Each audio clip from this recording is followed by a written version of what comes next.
Salam, Bapak, Ibu, dan saudara-saudara yang diberkati oleh Tuhan Yesus Kristus. Kita kembali bertemu dalam seri pelajaran firman Tuhan. Hari ini, Kamis 27 November, tahun ke-2025. Bapak, Ibu yang diberkati Tuhan, judul pelajaran firman Tuhan yang akan kita pelajari hari ini adalah Tanah yang Dipulihkan. Saudara-saudara yang diberkati Yesus Kristus, mari kita sama-sama membaca kitab-kitab berikut ini. Pertama-tama kita membaca dari kitab Yeremia 24 ayat 6. Maka aku akan mengarahkan mataku kepada mereka untuk kebaikan mereka, dan aku akan membawa mereka kembali ke negeri ini. Aku akan membangun mereka, bukan meruntuhkannya. Aku akan menanam, bukan mencabutnya. Selanjutnya kita baca kitab Yeremia 31 ayat 16. Beginilah firman Tuhan. Cegahlah suaramu dari menangis, dan matamu dari mencucurkan air mata. Sebab untuk jerih payahmu ada ganjaran. Demikianlah firman Tuhan. Mereka akan kembali dari negeri musuh. Lalu kita baca kitab Yehezkiel 11 ayat 17. Oleh sebab itu katakanlah, beginilah firman Tuhan Allah. Aku akan menghimpunkan kamu dari bangsa-bangsa dan mengumpulkan kamu dari negeri-negeri di mana kamu berserak. Dan aku akan memberikan kamu tanah Israel. Kita juga akan membaca dari kitab Yehezkiel 28 ayat 25. Beginilah firman Tuhan Allah. Pada saat aku mengumpulkan kaum Israel dari tengah suku-suku bangsa di mana mereka berserak, dan aku menunjukkan kekudusanku kepada mereka di hadapan bangsa-bangsa, maka mereka akan diam di tanah mereka yang telah kuberikan kepada hambaku Yakub. Dan terakhir, kita akan baca dari kitab Yehezkiel 27 ayat 14 dan 25. Aku akan memberikan rohku ke dalammu, sehingga kamu hidup kembali, dan aku akan membiarkan kamu tinggal di tanahmu. Dan kamu akan mengetahui bahwa aku Tuhan yang mengatakannya dan membuatnya. Demikianlah firman Tuhan. Mereka akan tinggal di tanah yang kuberikan kepada hambaku Yakub, di mana nenek moyang mereka tinggal.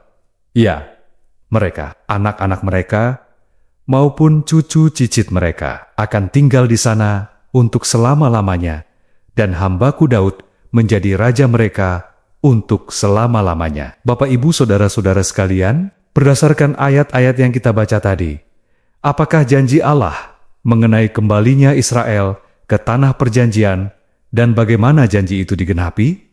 Saudara-saudara sekalian, selama masa pembuangan di Babel, bangsa Israel tidak hanya mengalami kenyataan yang menyedihkan karena tidak memiliki tanah, tetapi juga janji bahwa hubungan mereka dengan Tuhan, meskipun dinyatakan secara konkret melalui janji akan tanah, namun tidak tergantung pada dan terbatas pada kepemilikan tanah. Ketika bangsa Israel mengakui dosa-dosa mereka, bertobat dan mencari Tuhan dengan segenap hati mereka, Tuhan menggenapi janjinya lagi dan membawa mereka kembali ke negeri mereka sebagai tanda pemulihan. Artinya, Dia masih menjadi Allah mereka, bahkan ketika mereka tidak berada di negeri itu. Namun Bapak, Ibu sekalian, sebagaimana janji bahwa Israel akan memiliki negeri itu untuk selamanya adalah bersyarat. Kita bisa baca dalam kitab Ulangan 28 ayat 63 dan 64, kitab Yosua 23 ayat 13 dan 15.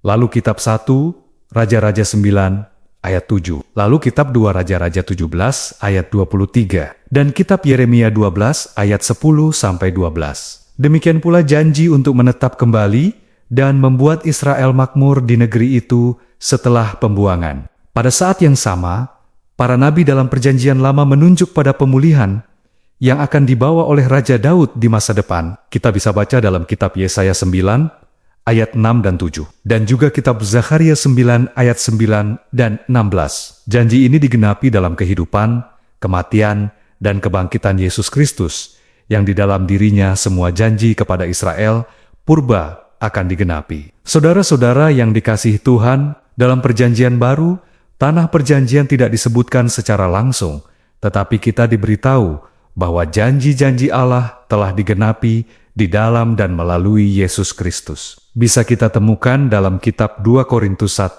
ayat 20 dan kitab Roma 15 ayat 8. Dengan demikian Bapak Ibu sekalian, dalam terang Kristus, tanah itu ditafsirkan kembali dan menjadi simbol berkat-berkat rohani yang direncanakan Allah untuk diberikan kepada umatnya yang setia di dunia ini dan di akhirat kelak. Kita bisa baca dalam kitab Efesus 2 ayat 6. Saudara-saudara yang dikasihi Yesus Kristus, penggenapan akhir dari janji ilahi tentang peristirahatan, kelimpahan, dan kesejahteraan di negeri itu akan terjadi di bumi yang baru, bebas dari dosa dan konsekuensinya. Dalam hal ini, saudara-saudara, sebagai orang Kristen, pengharapan kita didasarkan pada janji Kristus bahwa Dia akan datang kembali dan setelah periode 1000 tahun di surga, mendirikan kerajaannya yang kekal di bumi yang telah dijadikan baru. Ini akan menjadi penggenapan penuh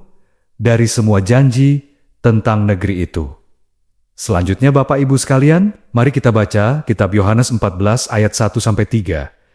Janganlah gelisah hatimu, percayalah kepada Allah, percayalah juga kepadaku. Di rumah Bapakku banyak tempat tinggal. Jika tidak demikian, tentu aku mengatakannya kepadamu. Sebab aku pergi ke situ untuk menyediakan tempat bagimu. Dan apabila aku telah pergi ke situ dan telah menyediakan tempat bagimu, aku akan datang kembali dan membawa kamu ke tempatku, supaya di tempat di mana aku berada, kamu pun berada. Selanjutnya saudara-saudara, kita baca kitab Titus 2 ayat 13. Dengan menantikan penggenapan pengharapan kita yang penuh bahagia dan penyataan kemuliaan Allah yang Maha Besar dan Juru Selamat kita, Yesus Kristus. Untuk yang terakhir Bapak Ibu sekalian, kita baca kitab Wahyu 21 ayat 1-3. Lalu aku melihat langit yang baru dan bumi yang baru, sebab langit yang pertama dan bumi yang pertama telah berlalu dan laut pun tidak ada lagi.